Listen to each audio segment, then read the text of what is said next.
I was once told that walking through a doorway could cause someone to forget even the most precious memories they had. Memories of good, memories of bad, memories of love and of loss, all tucked away neatly, stored like the worn-out blankets that were kept to dress the rainy days and bad habits that happen from time to time. Or what it felt like to rest your head on a friend's shoulder that still carries with it the creases from where you last placed your heart. Just like that. Gone within a single step. That somehow 3 beams and an imaginary line drawn across some old aching floorboards were all that stood between you and the infinite silence of the very things that once colored your mind with sound. It's funny. You can make yourself believe almost anything if you think about it for long enough. Was that you? Was that you? I was once told that the love I felt beating inside my chest was nothing more than my mind playing an unfair trick on my heart. And like a pair of dice dancing along the uneven pavement, their fate, much like yours or mine, had already been decided. That even the cracks that drew their faults between 2 opposing sides could not escape a fate that was always destined to be sealed. To think that someone could actually believe that the swelling tides of my heart were no more than an anxious highway of ins and outs anchoring my imagination to the castles I've been building in the sky. Well, maybe they are the crazy ones. Then again, I have been known to misplace my hope in the way things fall. And if I had to confess, there stands a greater chance that I've all but lost my mind in here. So I suppose it's better off this way. Because I've always believed that the odds of finding what you seek tend to favor those who are open to seeking them in the first place.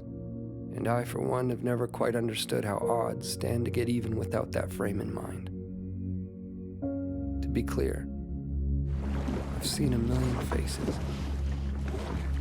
I've seen a million different faces, each one mirroring that of your own.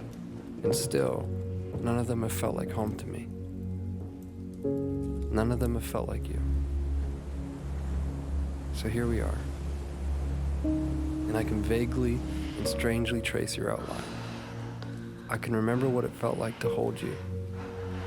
I can remember what it was like to stare blindly into your eyes for what felt like an eternity. How could I forget that? I could never forget that. I could never forget you. No matter how long it takes for my words to make their way through the vastness of this place we've called home, I unto you and you unto me, I say them and will continue to do so. Day after day, night after night, never knowing if you'll actually hear them.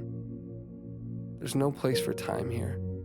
Just overlapping moments where I thought I'd found you, where I thought I heard the sound of your breath, where I felt your heart as it waited patiently for mine, retracing the steps that we left in the life before last, before our eyes closed, before the great divide, before a doorway stood between you and me. As it stands, I found myself in that doorway again, with both feet in and your heart on my sleeve. But I can't bring myself to walk through this time. Not yet, at least. Not until I take one last look and see that it was you. That it was always you. Our hearts strewn across those old fragile floorboards. The silhouettes of each and every one of our memories playing out like a story that we both know we've seen before. I remember now. This was where I first found you. And beyond those closed doors, I will find you again. My love. I will find you